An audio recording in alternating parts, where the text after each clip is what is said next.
बिस्मिल्लाहिर्रहमानिर्रहीम। अस्सलाम वालेकुम। कैसे हैं आप सब? जहाँ रहें खुश रहें, आबाद रहें और खुशियाँ बांटते रहें।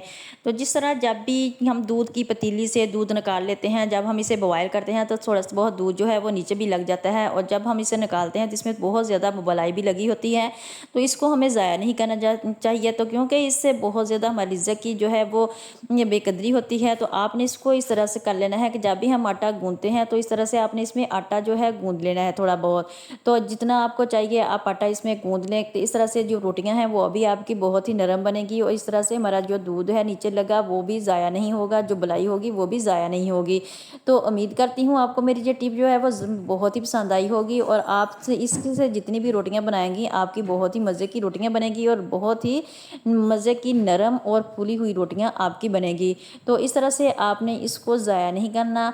इस तरह से आपकी जो भी जितनी भी रोटियां बनाएंगी वो बहुत ही नरम बनेंगी, और आपने आटे को इस तरह से अच्छी तरह इसी बर्तन में गूंद लेना है जिस तरह मैं आपको वीडियो में दिखा रही हूँ। क्योंकि जब आप दूध निकालते हैं तो इसके नीचे बहुत ज़्यादा जो दूध है वो लग जाता है, क्योंकि भैंस का दूध जो होता है वो ज़रा गाढ़ा होता है, तो नीचे लग जाता है। फिर आपने निकाल के इसको आटे को बाउल में रख लेना है, और आप इस तरह पतीली को साफ़ कर लें पानी से। तो इस तरह से आपको जो है वो बिल्कुल बर्तन जो है वो आसान हो जाएगा, धोना वाश करना आसान हो जाएगा। तो इस तरह से आप अपने बर्तन को आसानी से साफ़ कर सकते हैं। उम्मीद करती हूँ आपको मेरी ये टिप जो है वो बहुत ही पसंद आई होगी। तो इस तरह से जो है तो छोटे छोटे से टिप्स लेकर आपके बहुत ही काम आने वाले हैं, जिससे आपकी टाइम सेविंग भी होगी और आपकी मनी सेविंग भी होगी। तो टिप नंबर 2 जो है वो भी आपके लिए बहुत ही फ़ायदेमंद है। इस तरह के हमारे घर में बहुत सारे बॉक्स आते हैं प्लास्टिक के, तो इनको हमें कभी भी फेंकना नहीं चाहिए, कि हमारे बहुत ही काम के होते हैं।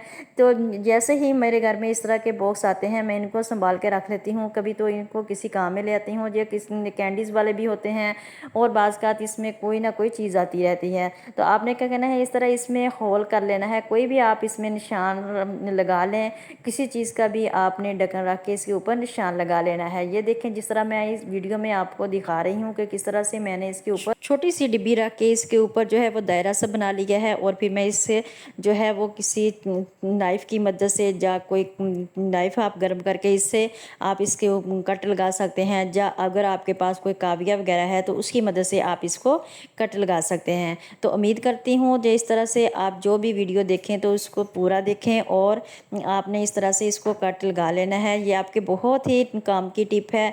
तो इसमें मैं आपको बताऊंगी कि आपने क्या करना है। जब भी हम घर में रोल लेके आते हैं टिशू के, वो बहुत ही ज़्यादा गंदे हो जाते हैं बाहर पड़े पड़े, तो आपको बाज़ार से भी इस तरह से टिशू पेपर के जो रोल होते हैं वो रखने के लिए डिब्बा नहीं लेके आना पड़ेगा। आपने इस तरह से इसको बना लेना है, और इस तरह से जब भी आप इसको इस्तेमाल करेंगे ये आपके बहुत के लिए बहुत ही फ़ायदेमंद होगा। आप इसमें टिशू पेपर के जो भी रोल रखेंगे वो गंदा नहीं होगा, डस्ट से भी जो है वो बच जाएगा, और जितना आपको टिशू चाहिए होगा आप इस तरह से आसानी से बाहर निकाल लेंगे। उम्मीद करती हूँ आपको मेरी ये टिप भी बहुत ही पसंद आई होगी। कावियों को अच्छी तरह से आपने गर्म कर लेना है।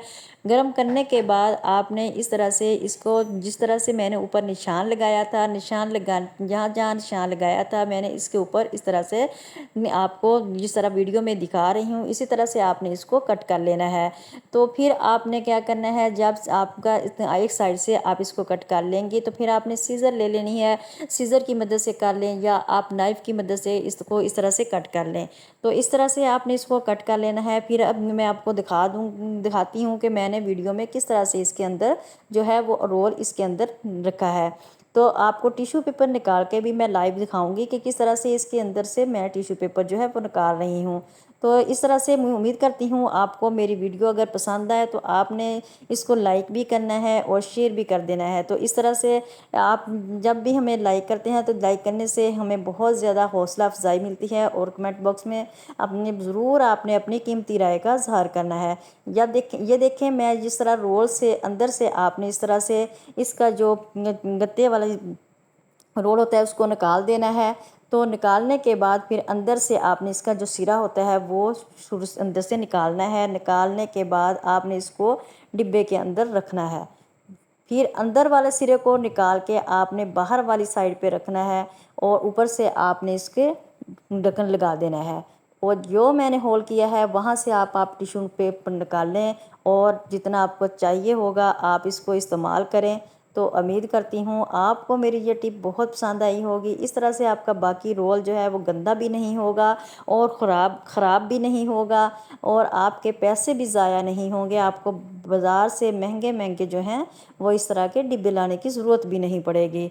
तो इस तरह से आपकी बहुत ज़्यादा पैसे भी बचेंगे और आपके जिस तरह आप इस तरह से पैसे बचा के आप बहुत जल्दी जो हैं वो अमीर हो सकते हैं। तो अगर आपको मेरी कोई भी टिप पसंद आए तो इस तरह से आपने अपनी राय का ज़रूर इज़हार करना है। टिप नंबर मेरी 3 जो है वो इस तरह स्ट्रेनर से रिलेटेड है कि जब भी हम ऑयल जब कोई भी चीज़ बनाते हैं ऑयल में तो इस तरह इसके अंदर बहुत सी बारीक बारीक सी जो होती हैं वो कचरा रह जाता है, जो स्ट्रेनर की मदद से भी हम इसको साफ़ करें तो वो नहीं होता। तो आज मैं इसके आपके साथ ऐसी टिप शेयर करूंगी जो आपके लिए बहुत ही फ़ायदेमंद है। और आपने करना क्या है कि हमारे किचन में इस तरह के टिश्यू पेपर या जो रोल पड़े होते हैं आपने वो ले लेने हैं। कोई भी आपके पास टिश्यू पेपर हो तो आपने वो ले लेना है। इस तरह से आपने फिर उसको क्या करना है कि इस तरह स्ट्रेनर के ऊपर आपने रख लेना है और जिस किसी में आपने इसको तेल को साफ़ करना हो तो इस तरह उसके डिब्बे के ऊपर आपने इसको रख देना है। और रखने के बाद आपने फिर इसको साफ़ करना है और जितना भी कचरा होगा वो सारा इस टिश्यू पेपर के ऊपर रह जाएगा और ऑयल जो होगा वो डिब्बे के अंदर चला जाएगा और सारा जो आपका कचरा होगा वो सारा इसके ऊपर रह जाएगा।